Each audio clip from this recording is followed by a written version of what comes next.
Et salut à toutes et à tous, c'est Antelvage. On se retrouve pour une nouvelle vidéo.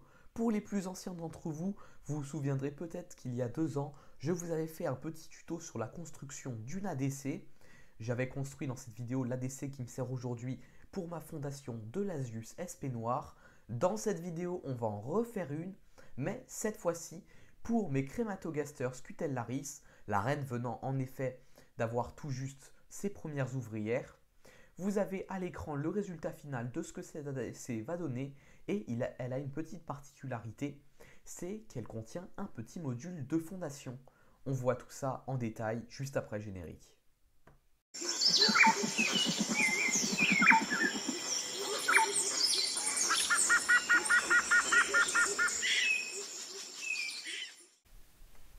Avant de commencer la construction de l'ADC, voici un petit suivi de ce qui s'est passé concernant les Crématogaster Scutellaris.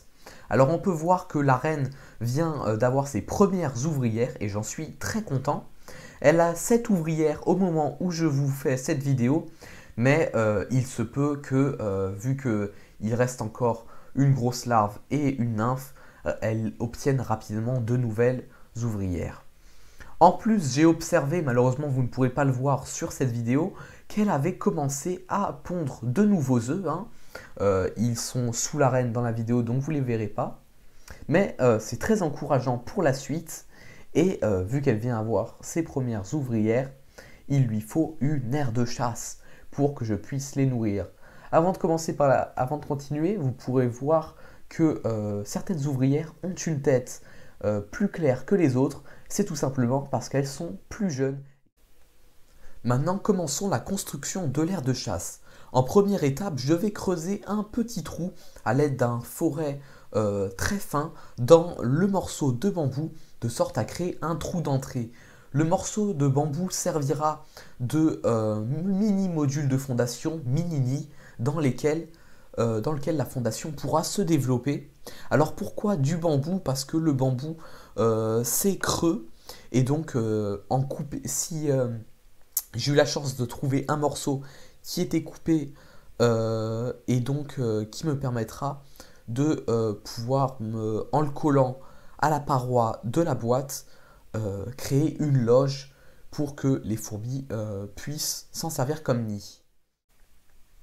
En deuxième partie, à l'aide d'un forêt beaucoup plus gros, on va creuser un trou dans la boîte. Ce trou servira à y mettre un tube de raccord. Même si il n'y aura pas de tube qui sera relié à l'aire de chasse, il est tout de même indispensable quand vous construisez une aire de chasse de mettre au moins un trou avec tube de raccord dans celle-ci pour permettre de faire un raccord avec un nid si un jour vous voulez déménager la colonie qui se trouve dans l'aire de chasse vers un autre nid. C'est toujours important de prévoir cela. Donc on creuse le trou et on prend un petit morceau de tube avec soin pour tester les largeurs du trou. Il faut que le tube puisse rentrer sans qu'il y ait d'espace permettant aux fourmis de s'évader par là. Bon, j'ai quand même au final réussi. J'ai dû serrer le tube parce que à la fin, mon forêt il n'était pas assez large.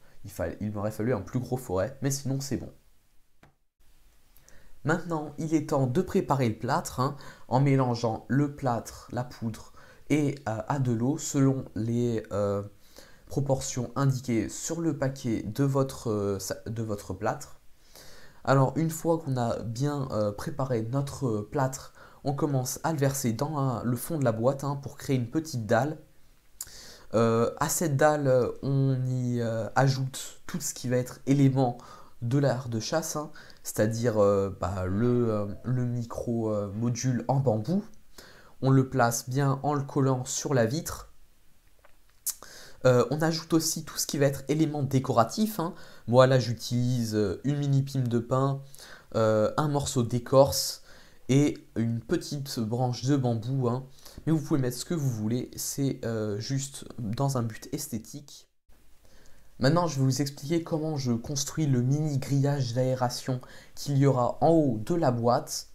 Alors pour ça, j'utilise un petit disque en métal ainsi qu'un joint en caoutchouc et de la moustiquaire. Ce que je fais, c'est que je place de la moustiquaire sur le disque de métal et pour le faire tenir, je mets de la colle forte sur le joint en caoutchouc et je colle le tout. Alors, la prise est parfois assez compliquée et selon les espèces, il m'arrive de mettre plusieurs couches de moustiquaire pour que les trous soient le plus fins possible. On se retrouve donc 24 heures après la préparation de l'ADC. Le plâtre a séché, tout semble bon. Cependant, on ne mettra les fourmis que 2 à 3 semaines après la construction de l'aire de chasse. En effet, il est possible que le plâtre émette des vapeurs qui soient toxiques pour les fourmis et mieux vaut attendre un certain temps, histoire d'être sûr de pouvoir mettre les fourmis toutes de bonne manière. Alors, je suis très très fier de cette aire de chasse. Si vous voulez la reproduire, je vous la déconseille juste de mettre des espèces qui ont besoin d'humidité dans ce mini-module en bambou. Tout simplement parce que les espèces, il n'y aura pas de système d'humidification et je le prends spécialement pour mes Chrematogaster scutellaris parce que je sais qu'elles n'ont pas besoin d'humidification. Voilà, donc je suis assez content, hein. En plus, je voulais faire un truc comme ça pour rappeler le côté arboricole de cette espèce. Si je pouvais modifier juste un truc à cette aire de chasse, eh ben, c'est qu'avec un pistolet à colle, je le ferai sûrement une prochaine fois, je collerai sur les rebords du bambou pour éviter que les fourmis ne puissent passer, hein, et soient obligées de passer par le trou d'entrée. Parce qu'il y a des petits interstices. Et voilà, sinon c'est tout. Donc voilà, cette vidéo est finie, elle touche à sa fin. Si elle vous a plu, vous pouvez me témoigner votre soutien en likant la vidéo et en me mettant un petit message dans les commentaires. Vous pouvez bien sûr la partager à un ami éleveur ou alors, si tu découvres ma chaîne, je t'invite à t'y abonner en n'oubliant pas d'activer la cloche des notifications pour rester toujours informé de quand je publie du contenu sur les fourmis. Et sinon, je te dis ciao et à une prochaine vidéo.